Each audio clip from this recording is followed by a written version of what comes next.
tal amigos? ¿Cómo están? Un gusto que nos acompañen nuevamente en este programa de reflexiones electorales con cambio democrático que transmitimos todos los jueves a las 7 p.m. por todas nuestras redes y todos aquellos que nos replican el programa en sus propias redes. Siempre les recordamos que le den like a nuestro programa y a esta transmisión y lo compartan con su familia y amigos. Bien, vamos a comenzar este programa a donde nos acercamos cada vez más a la fecha de las elecciones, el 3 de febrero, como comenzamos todos los programas, y es revisando las respuestas que nos han hecho el público a la pregunta que corremos semanalmente. Y la pregunta que corrimos esta semana es la siguiente: ¿considera usted que el plan de gobierno presentado por Nayib Bukele es el más adecuado para el país? Preguntamos esto en nuestras redes y estas fueron las respuestas que nos dieron los internautas. Veámoslo en pantalla, ahí la tienen.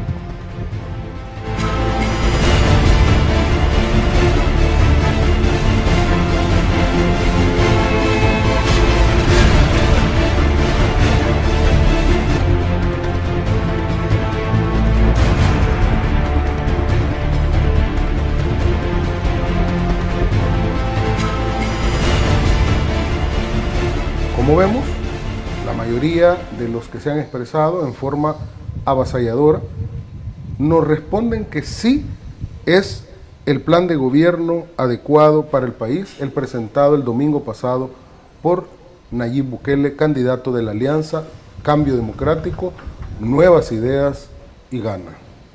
Bien, así vamos más adelante también a hablar de las encuestas, tanto las encuestas que corrimos en nuestras redes como las encuestas que se han dado a conocer en los últimos días por casas encuestadoras serias del país.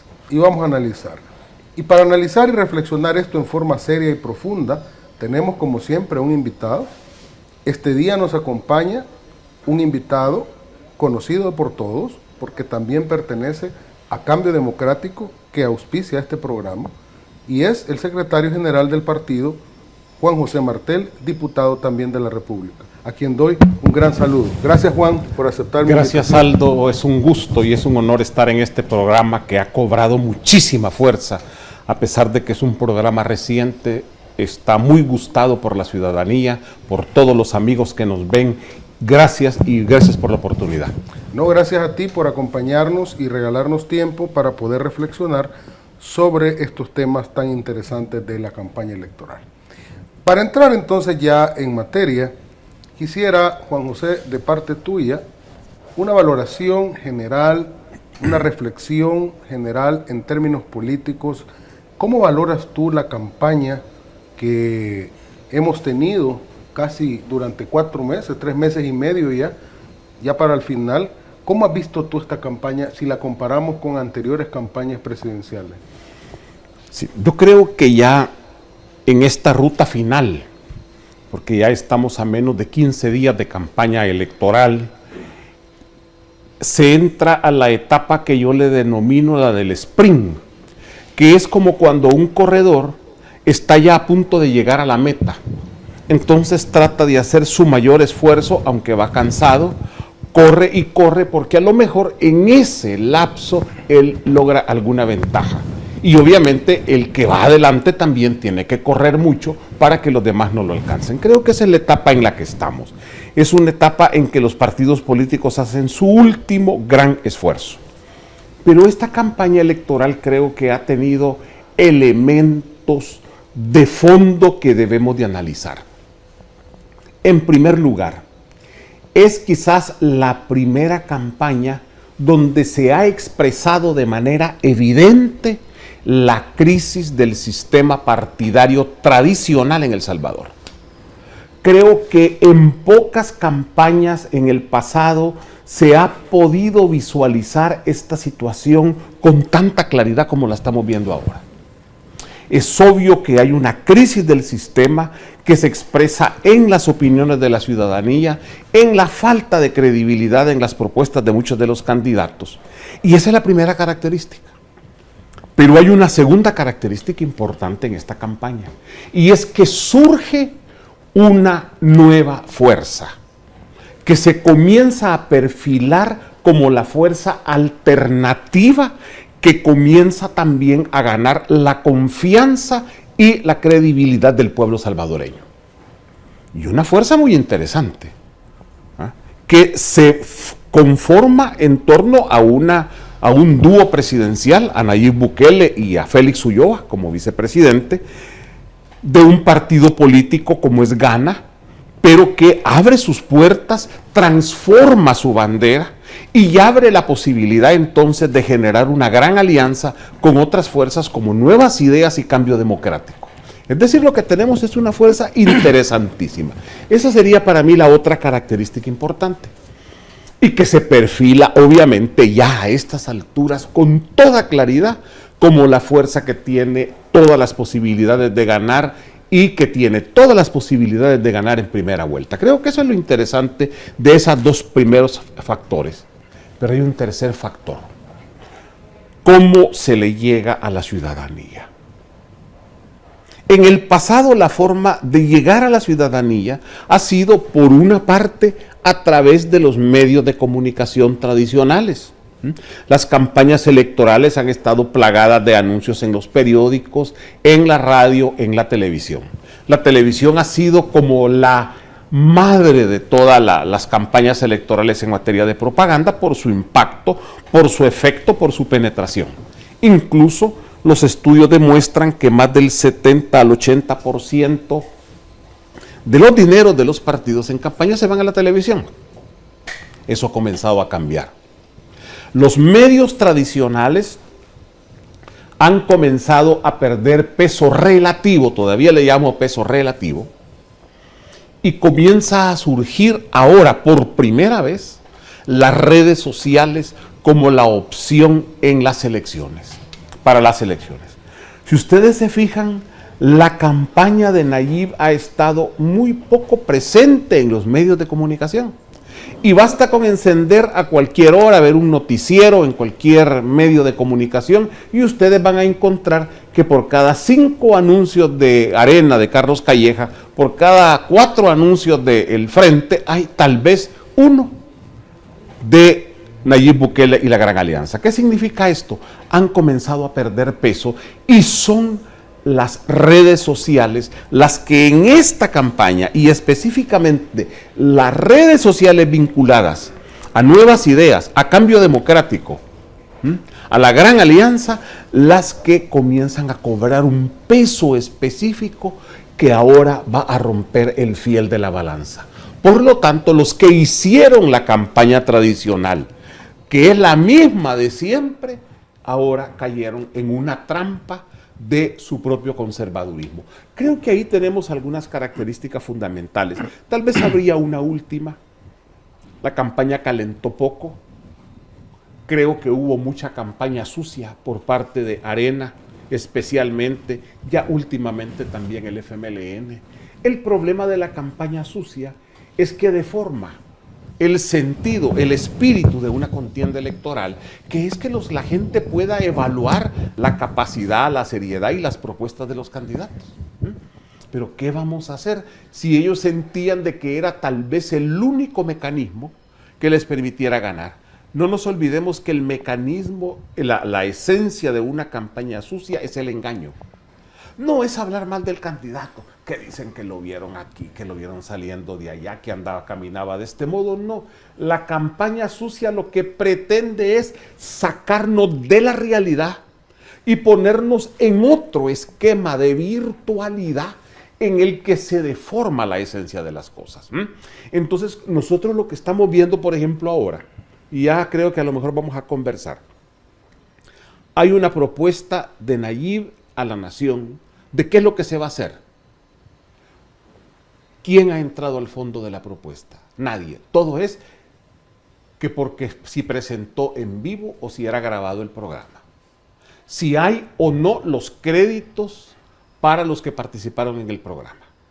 Si la letra está bien, si hay un error de ortografía, se comienzan a ir por la forma.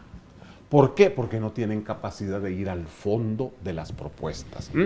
En ese sentido, creo que hemos tenido una campaña interesante. A este día, ¿no? Arena no ha presentado todavía su plan de gobierno. Y lo había prometido para ayer. Ojo, primero Arena presentó hizo su compromiso de que el 5 de enero iba a presentar su plan. Y ahí está en las redes sociales y en varios medios. Luego dijo que el 5 ya no, que lo iba a presentar el día 16.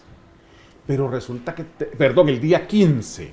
Dijo, el día 15 presento la propuesta, que era martes 15. Ayer. Bueno, estuvimos esperando. Yo esperé hasta como a las 10 de la noche. Dije, tal vez han tenido algún atraso, les falló la fotocopiadora, etc. Resulta de que no hay propuesta. Y amanecimos el día 16 sin propuesta de Arena. Es decir, entonces, ¿sobre qué base fue a hablar a los debates? Otro fenómeno interesante, ¿no? Sí. Creo que esa ha sido otra característica de esta campaña, los debates, en los cuales por primera vez se quiso utilizar el debate como arma política, sin darse cuenta que los debates muy poco inciden en la decisión del electorado, porque el debate no puede sustituir la credibilidad que tiene cada candidato o la incredulidad que tiene cada uno. Por lo tanto, entraron a un juego a mi juicio, de campaña sucia, intentando cosas que no les han dado mucho resultado, pero que son las novedades de esta campaña electoral. Ahora, Juan, dadas las características tan particulares de esta campaña, en términos que no es que por primera vez no está planteada la campaña entre dos partidos, entre uno de dos partidos, que es la clásica campaña presidencial bipartidista que hemos tenido desde la posguerra, y que ahora se da una pelea formalmente a 4 bandas, pero realmente quizás a 2 bandas, y quizás la segunda bien lejana de la primera. ¿Crees tú, ya hablando en términos un poco más sociológicos, si quieres, políticos, que estamos frente a una campaña que plantea la posibilidad real de un quiebre del sistema político electoral de la posguerra salvadoreña, en cuanto a que por primera vez se puede quebrar el bipartidismo polar y a la vez que surja una nueva fuerza, una tercera fuerza política que de alguna manera se ponga por encima de la partidocracia? ¿Crees tú que está planteada esa posibilidad? Fíjate que en esta campaña, en que, como lo decía antes, se expresa por primera vez de manera clara la crisis del sistema de partidos políticos y, como consecuencia, la crisis del sistema electoral partidario, pareciera ser que el fenómeno es que ya los dos grandes contendientes son, por un lado, Nayib, y por otro lado, los mismos de siempre. Aunque el segundo lugar lo tenga a nivel individual la alianza que ha hecho Arena, la coalición que ha hecho Arena, pero en realidad es una confrontación entre Nayib, con su esfuerzo, con la gran alianza, con Cambio Democrático, con nuevas ideas, con su binomio, contra los mismos de siempre. Ese es el fenómeno interesante. Y lo digo así, porque aunque formalmente cuando uno ve las encuestas gana tanto por el FMLN, tanto Arena, tanto, en realidad uno encuentra tanta identidad y concordancia en las campañas de Arena y el FMLN, que es también un fenómeno que por primera vez se ve notorio. En ese sentido, el punto es, hay un sistema en crisis y por lo tanto existen las condiciones objetivas para sustituirlo. Pero para sustituirlo necesitamos propuestas, necesitamos correlación de fuerzas, necesitamos voluntad política. ¿Cuál es la nueva propuesta que sustituye el actual esquema partidocrático que está en crisis? Creo que eso hay que construirlo. Segundo lugar, la correlación. Porque si bien no debemos de olvidar, amigos, que vamos a ganar el Ejecutivo y que Nayib Bukele va a llegar a la presidencia el 1 de junio, pero vamos a tener 2 años de una asamblea legislativa en la que la correlación de marzo del año pasado es la que se mantiene y que por lo tanto vamos a hacer un gobierno sin correlación legislativa. Y por lo tanto también tenemos que generar capacidad de negociación y de entendimiento, nos guste o no nos guste, si queremos volver gobernable los primeros 2 años de este país. Por lo tanto, el punto es, vienen las elecciones del 2021. Ese es el otro momento. Yo diría que entonces el fenómeno de la crisis del modelo, que se expresa hoy con claridad, que se va a expresar todavía con más fuerza en el 2021, nos lleva a una estrategia de sustitución del esquema partidocrático actual en 2 momentos. En lo que podemos hacer ahora y en lo que vamos a poder hacer después del 2021. Yo sí creo que lo que tenemos es una ventana de oportunidad que no se nos había abierto en años, en décadas. Quizás los acuerdos de paz fueron un momento en que se abrió una ventana, que no la pudimos utilizar del todo. Yo no soy de los que dicen que no sirvieron para nada, claro que sí sirvieron. Y los que vivimos en la represión y en medio de la bota militar en los años 70, 60, 80, sabemos que sí se lograron cosas, pero no se logró lo suficiente. Y esa ventana se nos cerró. Creo que ahora se nos abre después de casi 30 años de firma de los acuerdos de paz. Estamos en el aniversario 27 en este mes. Ayer fue, Ayer fue el aniversario 27. Entonces, a partir de eso, creo que tenemos que aprovechar la oportunidad. ¿Por qué? Porque para que se junten condiciones objetivas y subjetivas para realizar cambios de fondo en un país, en una realidad, en una sociedad, eso no se da todos los días. Por lo tanto, ahí está el reto. Yo te cierro con esto. Creo que lo que tenemos es una nueva fuerza en construcción.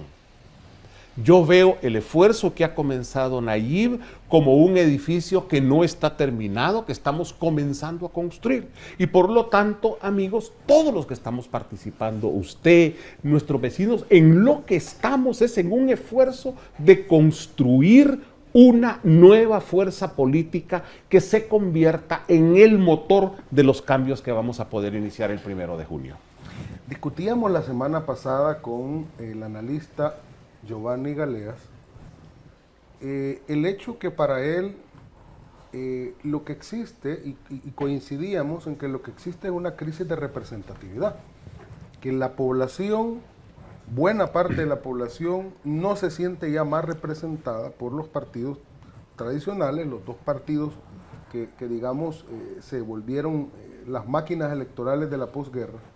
Y esa crisis de representatividad, la gente la expresa en la figura, digamos, en el surgimiento de la figura de Nayib Bukele, porque me decía Giovanni, mira, yo lo que pienso es que en realidad Nayib es un instrumento, que en realidad si quisiéramos ver más a fondo, si quisiéramos irnos más al fondo del análisis, el planteamiento no es Nayib contra los mismos de siempre, por supuesto que lo es en términos formales, porque él es el candidato, pero en el fondo es las mayorías que no han sido favorecidas históricamente en este país, que no se sienten representadas, contra ese estamento político, el establishment político, que sienten que no lo representa y que además ya Nayib les ha ayudado a conectar su calamitosa realidad de pobreza, de violencia, de falta de oportunidades, de migración forzada,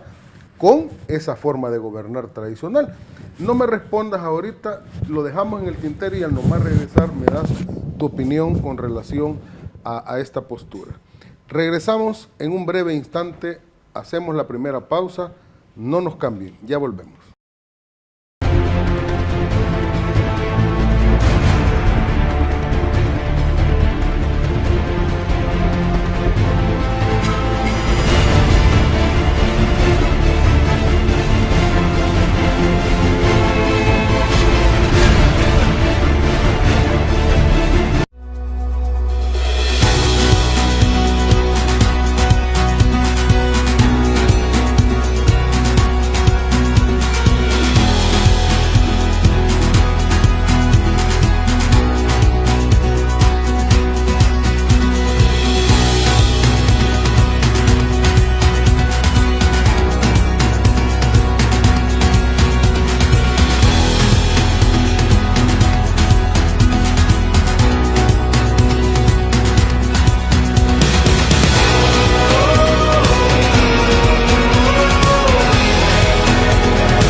Vine acá, me acerqué para poder inscribirme como defensor de voto este 3 de febrero. Venimos a inscribirnos porque queremos defender el voto, porque el pueblo es el que quiere el cambio. Yo animo a toda la población salvadoreña, jóvenes, adultos mayores, que vengan y defiendan su voto. Somos de Santa Ana, estamos en una sede de Nueva Guerra, venimos aquí a defender el voto. Mi familia hemos venido a apoyar la defensa del voto este día. Familias completas están viniendo a firmar para ser defensores del voto el 3 de febrero. Ya me inscribí para la defensa del voto de la IPUTEC. Soy Walter Saúl y aquí desde Soyapango listo para defender el voto. Me acabo de inscribir para poder ser defensora de nuestro voto. Compañeros, yo vine a registrarme para defender mi voto. Invito a todos los motociclistas que vengamos a defender nuestro voto y que vivan allí. Fíjate que aquí en Antiguo tienen un punto para poder inscribirse para la defensa del voto y yo quiero hacerlo. Estoy aquí en Metrocentro inscribiéndome para defender mi voto y el voto de los salvadoreños. Estamos apoyando a Nayib Bukele, que será nuestro futuro presidente. Estamos aquí en Santa Tecla defendiendo nuestro voto para el 3 de febrero para que nuestro futuro presidente sea Nayib Bukele. Vine a dar mis datos para confirmar y afirmar de que apoyo a Nayib y para que no sucedan ningún tipo de anomalías al momento de las elecciones, porque queremos defender el voto, porque la población quiere que Nayib sea el presidente.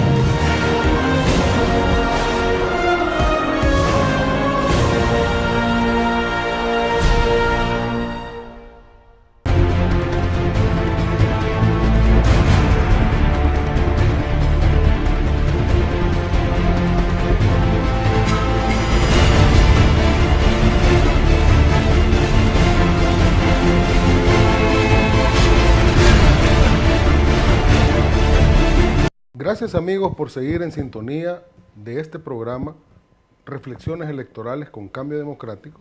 Les saluda Aldo Álvarez, quien presento este programa y junto a mis invitados analizamos el contexto electoral y la coyuntura política de este momento. Como siempre, como todas las semanas, corrimos nuestra encuesta en nuestras redes, le preguntamos a nuestros internautas, si las elecciones fueran este domingo, ¿por qué candidato votaría? Y les presentamos en pantalla las opciones según las corrimos en nuestras redes y esto es lo que nos respondió la gente.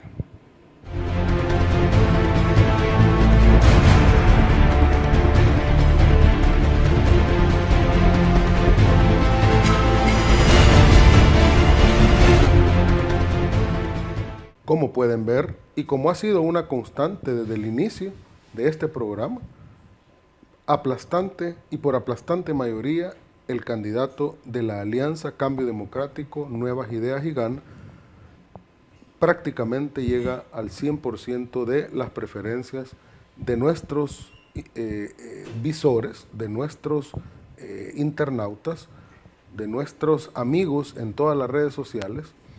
Y eso demuestra claramente la intención de voto de quienes nos ven. Compártanlo y denle like. Más adelante vamos a hablar sobre las encuestas de casas encuestadoras que se han revelado en estos últimos días y haremos un análisis. Regresamos con nuestra plática con Juan José Martel, secretario general de Cambio Democrático, y yo te dejaba planteada una interrogante al final del primer segmento del programa. En el sentido de que estará planteada la lucha entre las mayorías de este país que se sienten excluidas, marginadas, defraudadas y hasta estafadas por esta clase política que ya no lo representa. Y Nayib será un instrumento de eso. Bueno, aprovecho para saludar a Giovanni Galeas, excelente analista. Creo que efectivamente la crisis de representatividad es real. A mi juicio es consecuencia de la crisis del sistema político partidario, porque estamos viviendo desde la Revolución Francesa para acá democracia representativa, en la que el pueblo, a través de personas a las que delega, ejercen el poder del Estado. Y ese poder se divide en varios órganos y varias instituciones. Esa es la esencia de la democracia representativa. El pueblo elige representantes, delegados, que actúan en su nombre y por lo tanto en su representación. Los sistemas políticos entran en crisis cuando esa dinámica de representar a las mayorías desaparece y la gente comienza a sentir que lo que está haciendo el funcionario no está acorde a sus intereses. En El Salvador, en las campañas electorales, una de las características es que se ofrece todo y de todo, pero en la práctica no se hace nada o se hace lo contrario. Yo señalaba en otro programa de que una de las características de los planes de gobierno, y por eso es que perdieron credibilidad los planes de gobierno, el que ha presentado el Frente, el que en algún día, primero Dios, va a presentar Arena, si al caso. Porque una cosa es lo que ellos dicen en el programa y otra cosa es lo que hacen. Entonces resulta que el programa es un conjunto de generalidades, de buenas intenciones, de ofrecimientos vagos, que en la práctica se olvidan después de la primera semana de estar en el gobierno. Y no se hace nada de lo que ahí está plasmado. Por otro lado, son planes de gobierno que tienen muy pocas posibilidades de ser evaluados. No tienen mecanismos de evaluación. Y lo que es peor, que lo que hacen los gobiernos es lo contrario de lo que dijeron en sus planes. O lo que hacen no está en sus planes. Por ejemplo, ¿por qué recordamos al gobierno de Alfredo Cristiani? Por la privatización de la banca, porque agarró la banca y se la repartieron entre sus amigos. Eso no está en el plan de gobierno de Arena de esa época. No está así. En segundo lugar, ¿por qué recordamos a Armando Calderón Sol? Por los 13 puntos del IVA. Nos subió 3 puntos al IVA. Por eso lo recordamos. Y estaba esa medida en su plan de gobierno. No estaba. Nos la ocultaron. A Francisco Flores, ¿por qué lo recordamos? Lo recordamos porque él dolarizó la economía y anuló la moneda nacional. Y eso estaba en su programa de gobierno. No, no estaba. ¿Por qué recordamos a Francisco Flores? Porque dijo que las mujeres no iban a estar solas. Y fue el periodo en que se desató toda la violencia y empezó con más fuerza la violencia contra las mujeres. ¿Por qué recordamos a Funes? Por la fábrica de empleos. ¿Dónde está la fábrica de empleos? Es decir, si uno va revisando por qué uno recuerda esas figuras, todos los hechos emblemáticos que incidieron en la vida nacional, que nos afectaron, no están en sus programas de gobierno. O lo que ofrecieron no está. ¿Dónde está la fábrica de empleos? Yo no esperaba ver una fábrica, pues obviamente. Esperábamos ver un programa generador de empleo masivo, lo cual no se dio. Esto ha hecho que la representatividad entre en crisis como consecuencia de la crisis del sistema político partidario. La ciudadanía cada vez siente que esos que están diciendo no lo representan. Entonces, se alimentan ambas crisis. La crisis del sistema partidario se alimenta de la crisis del sistema de representación y viceversa. Por lo tanto, tenemos que romper ese círculo por algún lado. ¿Cómo vamos a romper ese círculo? Este 3 de febrero, votando por una opción diferente que no está comprometida con ese círculo de compromisos que históricamente ha golpeado la economía nacional. Yo por ahí vería otra de las grandes oportunidades, otra de la gran ventana de oportunidad que nosotros vamos a tener este 3 de febrero. Ok, pasando, digamos, a otro tema, Juan, durante todo el mes de noviembre, diciembre, y ahora ya en enero a punto de cerrarse el ciclo que según la ley permite que se puedan dar a conocer encuestas en forma pública, porque 15 días antes ya no se pueden de las elecciones dar a conocer encuestas, pero haciendo un balance de todas las encuestas que se han dado, y hablo de encuestas serias, hablo de encuestas de entidades con prestigio, no hablo de encuestas internas, aunque algunos tenemos tenido acceso a encuestas internas de los partidos por las amistades que uno tiene. Pero esas encuestas serias de las casas reconocidas, incluyendo las últimas que fueron dadas a conocer esta semana, por la Universidad Francisco Gavidia, por la Universidad Tecnológica, en todas encontramos un patrón marcado que parece que nos indica que se gana en primera vuelta, que Nayib Bukele, el candidato de la alianza, CD, Nuevas Ideas, gana, ¿verdad? Se lleva la victoria electoral. ¿Cómo valoras tú esa consistencia de las encuestas en términos de darnos un panorama, darnos un, presentarnos, vamos a decirlo así, algo sistemático, y versus la descalificación que burda que pretenden hacer los adversarios, queriendo descalificar lo que no puede ser descalificado? ¿Será que realmente estamos en presencia de una tendencia irreversible en cuanto a la victoria electoral? Yo creo que si nosotros hacemos una media geométrica de las encuestas de todo 2018 y de las que ya están en el 2019, en cuanto a cuál es la figura más popular, definitivamente Nayib Bukele se lleva por arriba del 50% los mejores resultados. Obviamente, eso ahora hay que transformarlo en voto. Y no nos olvidemos que el día de las elecciones la gente no ve los rostros. No hay rostros en la papeleta, no hay nombres en la papeleta. A pesar de que se ha insistido mucho en que debería de aparecer bandera y rostro, no han querido, les da temor. En esa lógica, vamos a tener únicamente banderas, únicamente banderas. Por lo tanto, las encuestas ya a partir de noviembre, diciembre, incorporan la bandera, y eso es importante, y la tendencia se mantiene. Es decir, no hay una diferencia entre Nayib como figura preeminente y Nayib candidato encabezando un esfuerzo a partir de varios instrumentos político-partidarios. No la hay.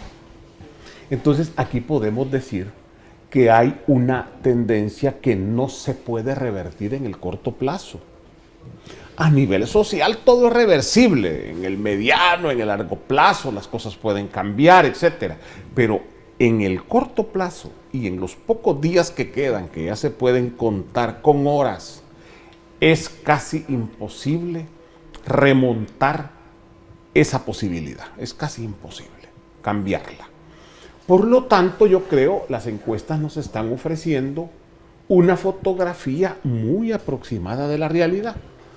Tienen su margen de error, obviamente, pero ya cuando todas las encuestas de distintas casas serias, con distintos intereses, que muchas de ellas incluso no tienen interés en Nayib Bukele, por no decir que le tienen animadversión, tienen que reconocer que él encabeza los esfuerzos arriba del 50%, creo que hay un mensaje.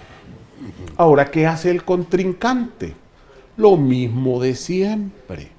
Primero se inventa una encuesta que lo favorece a él y que es la que anda enseñando. Y por otro lado desacredita todas las demás encuestas. Entonces resulta que todos los candidatos andan que la única encuesta que es la interna, que es la que ellos han hecho, es la que vale y todas las demás no valen. Esto tiene, primero ya como ya lo repitieron tantas veces, tal vez la primera vez hubiera tenido alguna lógica, les hubiéramos creído, pero ya lo han repetido durante elecciones y elecciones. Nosotros nos damos cuenta que eso ya no cambia porque es una forma de mentir. Ahora, no se olviden de algo, amigos. Las elecciones se ganan yendo a votar, primer paso. Y segundo, se ganan defendiendo ese resultado. Si queremos cambiar las cosas, tenemos que ir a votar el 3 de febrero. Y tenemos que colaborar en defender ese voto que es nuestro y el voto de la gente. No se trata de hacer presión para ganar, se trata de hacer presión para que la voluntad ciudadana, sea cual sea, se respete. En ese sentido, creo que vamos a hacer una gran acción ciudadana. Ahora, las encuestas hechas por casas encuestadoras muy serias, si bien tienen margen de error, porque toda encuesta, y ellos mismos la dicen, el margen de error de esta encuesta es el tanto por ciento, pero no nos olvidemos que una casa encuestadora no vive de hacer encuestas políticas, que nadie les paga. La encuesta política sirve para promover su casa encuestadora, pero las otras encuestas que hace para analizar segmentos de mercado, para analizar la aceptación de un determinado producto, para analizar si conviene o no conviene que una empresa comience a funcionar en el país o un nuevo servicio comience a operar. Esas son las encuestas que les ofrecen la posibilidad de mantener la casa encuestadora. Esas se pagan. Sí. Por lo tanto, la encuesta política, que es la que nosotros consumimos, pero que nadie paga, si no refleja la realidad, nadie va a creer en esa casa encuestadora a la hora de pedirle un sondeo de opinión sobre un tema de la economía o de interés empresarial. Por eso es que lo que no se da cuenta en su desesperación Arena y el FMLN es que están desprestigiando instrumentos que sirven para medir no solo la opinión política, sino la opinión ciudadana en torno a la economía y a la capacidad de consumo en los distintos segmentos del mercado. Están destruyendo su propio aparato de medición. Por lo tanto, se convierte en una actitud irresponsable.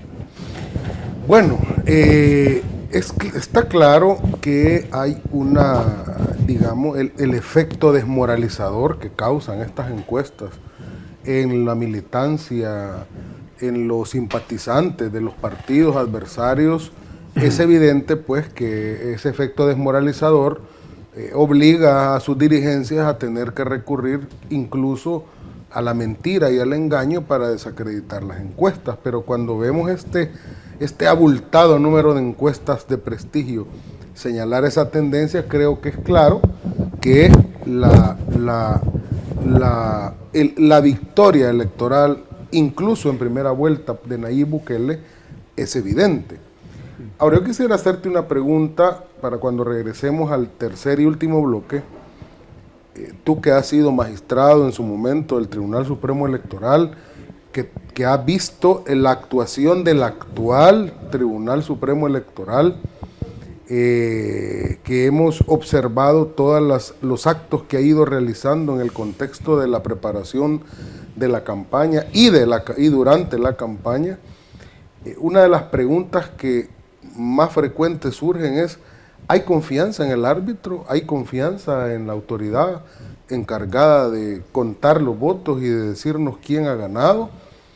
Y también unida a esta pregunta, ¿ves tú real y en términos ciertos la posibilidad de un fraude electoral? Me respondes cuando regresemos en el próximo segmento. No nos cambien, ya volvemos.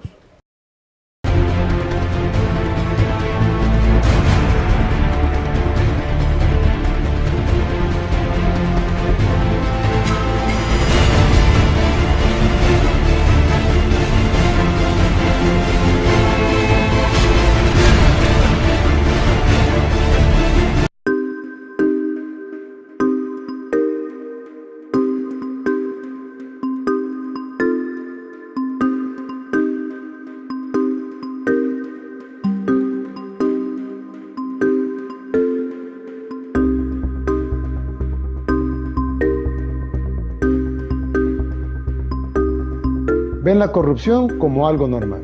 Son los mismos de siempre y su vieja forma de hacer política. Ya estamos hartos, pero ahora tenemos la oportunidad de dejarlos en el pasado y mirar hacia el futuro.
Gracias amigos por continuar con su programa tan gustado, Reflexiones Electorales con Cambio Democrático, un esfuerzo de cambio democrático para poder llevar luz de reflexión, de racionalidad y de análisis serio con relación a la campaña electoral presidencial.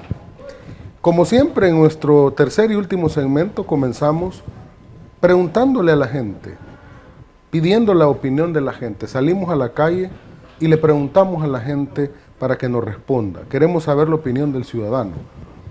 ¿Qué opina? ¿Considera que el plan de gobierno presentado por Nayib Bukele es el más adecuado para el país? Y esto fue lo que nos respondió la gente en la calle. Veamos. Bueno, en la educación siento que está bien. Bueno, a mi criterio, sí cumple todas las expectativas que todo el pueblo salvadoreño necesita. Tanto en lo que es la educación, la salud y bueno, espero la seguridad también.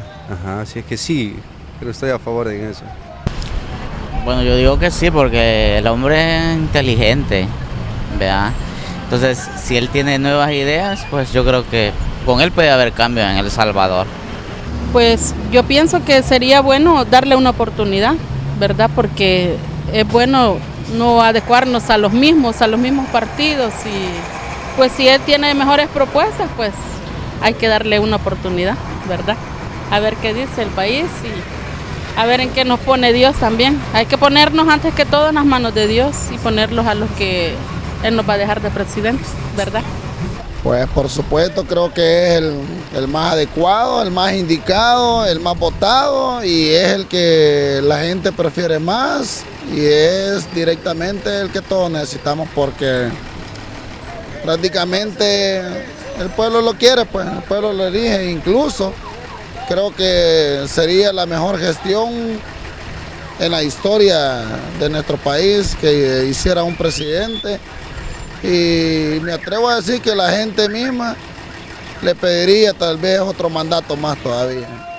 Es el más correcto, yo creo que es el más completo, tiene un análisis más profundo, la verdad sintetiza todos los puntos con una coordinación perfecta. Creo que hasta ahorita el que más tiene un enfoque más amplio, más disciplinado, más ideológico, ¿verdad? Sí, hasta cierto punto sí. Más correcto de Nayib Bukele. Es el más correcto, pero que habla la realidad y enseña todo lo que es, los proyectos que él hace. Desde mi punto de vista considero que sí, porque está dando como nuevas alternativas en comparación de los otros partidos.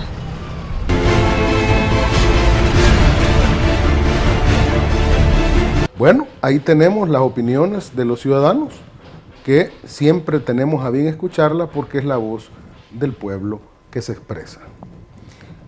Seguimos en esta conversación interesante con Juan José Martel. Dejaba yo planteada una interrogante, Juan, al final del segmento anterior. Sobre el árbitro. Sobre el árbitro. ¿Se estará planteada la posibilidad de un fraude? ¿Cómo ves tú la actitud y las acciones del tribunal antes, durante y durante la campaña? Creo que este actual Tribunal Supremo Electoral va a ser recordado por muchos años como uno de los peores, quizás. A mí me tocó ser magistrado del Tribunal Electoral durante 5 años. Y quiere la casualidad que me tocó en un periodo similar, gemelo al que tenemos ahorita, que empezó con una elección y tuvo 2 elecciones más. Porque hay tribunales supremos electorales que solo administran 2 elecciones, una de diputados y otra de presidente. Y hay cada 3 bloques, hay uno en el que se administran 3 elecciones, 2 de diputados y una de consejo y una de presidencial. Cuando uno llega en agosto, 1 de agosto, y ya hay elecciones el siguiente marzo y uno está a pocos meses de las elecciones, hay que correr para aprender. Y yo recuerdo que una de las claves, primero, mantener una unidad básica como cuerpo colegiado. Y en segundo lugar, entender que uno va a aprender y que los que saben hacer elecciones son los que han estado ahí durante años haciéndola. Pero resulta que este Tribunal Supremo Electoral, desde su primera elección, le fue mal. Se pelearon entre ellos. En el primer día se pelearon. En el siguiente día se pelearon con todos los empleados, con todo el equipo que es la masa gris que sabía hacer elecciones. Para colmo de males, cae una sentencia de la sala donde les dice que el voto va a ser de otro modo, y eso les cambió completamente el mapa. Es decir, que lo que tenemos es un Tribunal Supremo Electoral que no ha sabido administrar elecciones. Pero ojo, eso es consecuencia de otros factores que están atrás y que muchas veces la gente no ve y no devela la noticia, porque lo que yo he dicho ahora es lo que se maneja. Por un lado, que se intentaron reformas de fondo al sistema electoral por la vía de la Sala de lo Constitucional anterior. Y esto fue lo que les provocó un cisma al sistema tradicional de hacer elecciones y de contar votos. Pero por otro lado, porque en el Tribunal Supremo Electoral se expresa eso que llama Giovanni la crisis de representatividad y la crisis del sistema de partidos políticos. Y la crisis del sistema político electoral se comienza a reflejar en un tribunal que fue diseñado para administrar el actual sistema que ahora está en crisis. No debemos olvidar que venimos de un Tribunal Supremo Electoral que era manejado por un solo partido en los años 60, 70. Después tuvimos un Tribunal Supremo Electoral que fue administrado ya por varios partidos políticos en los años 80. Y ahora tenemos un sistema electoral que está administrado por 3 partidos políticos y supuesto 2 señores que nombra la Corte Suprema de Justicia, que se eligen a propuesta de la Corte Suprema de Justicia para integrar calidad jurídica con intereses políticos. Ese ha sido el sistema con el que se ha venido operando. Ese sistema entró en crisis. Lo que tenemos es que entonces entrar a revisar esto. La anterior Sala de lo Constitucional llegó hasta donde podía llegar.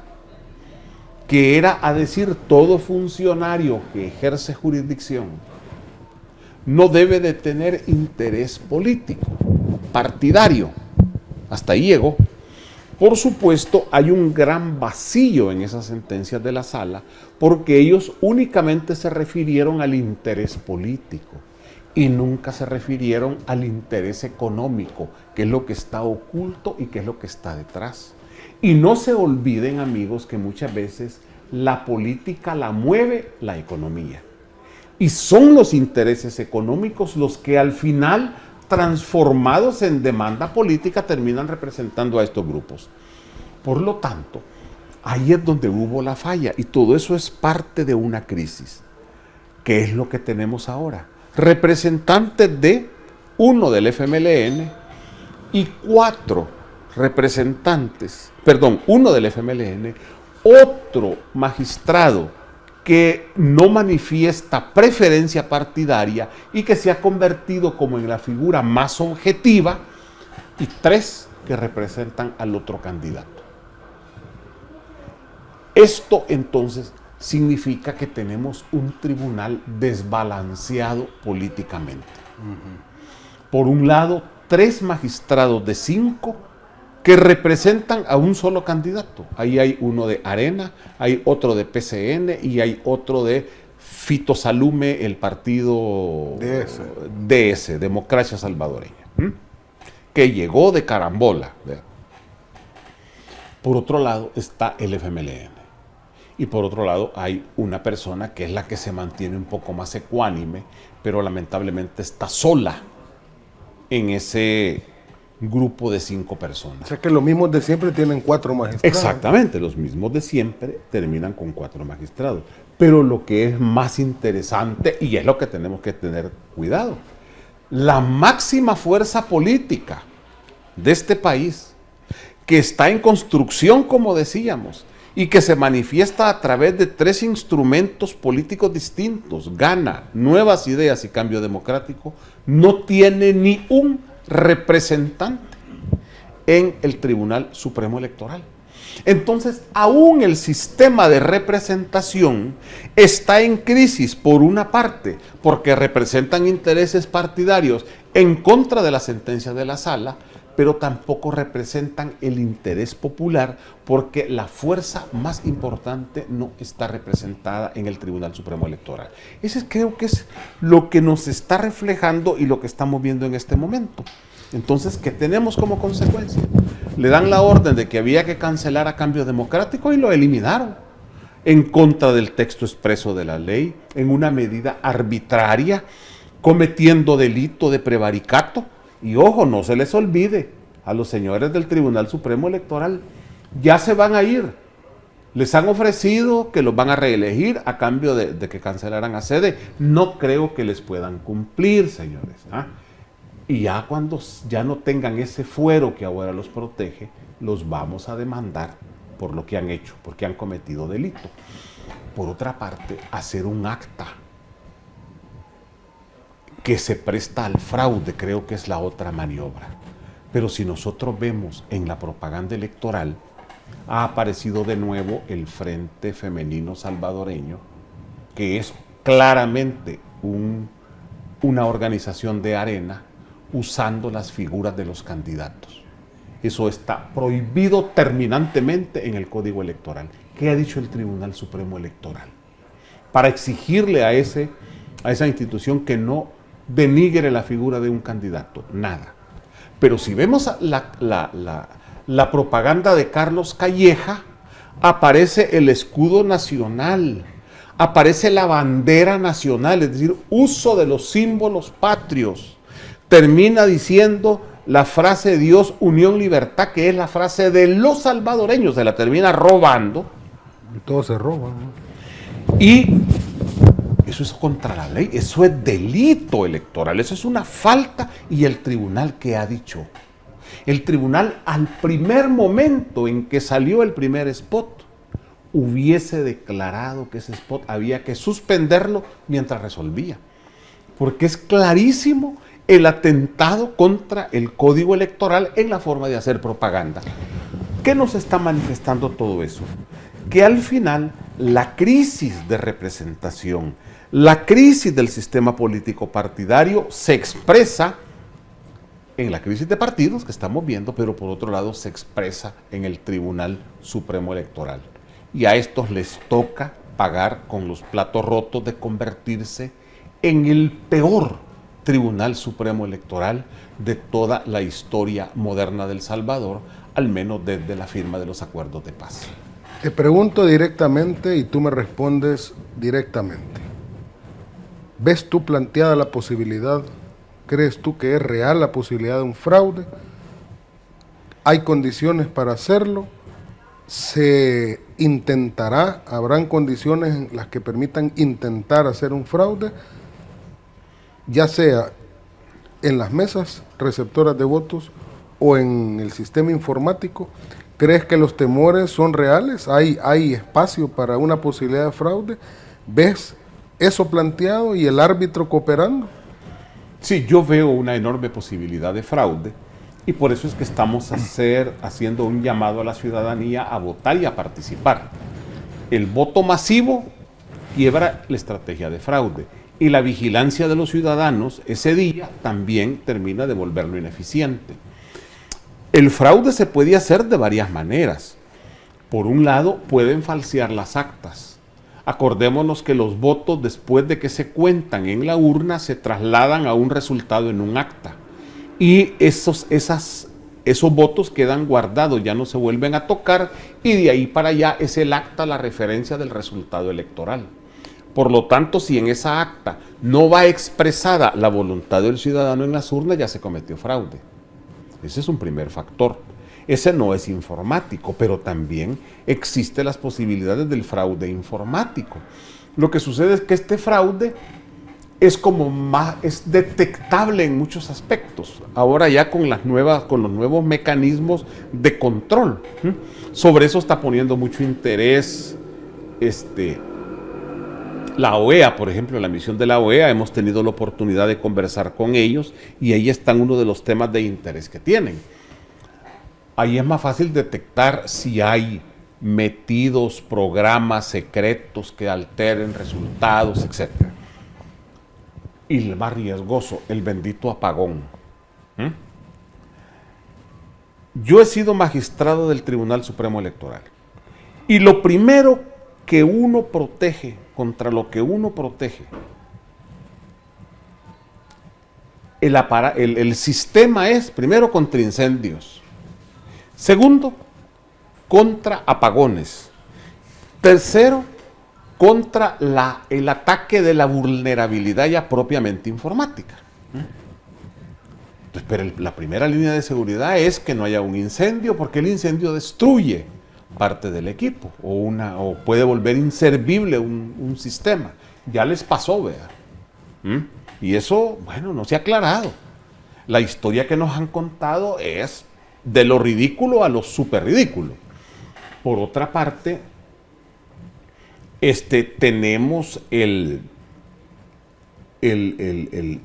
la protección ya de control, que no vaya a haber hackers que se metan. Eso es cómo se logra, aislando los sistemas.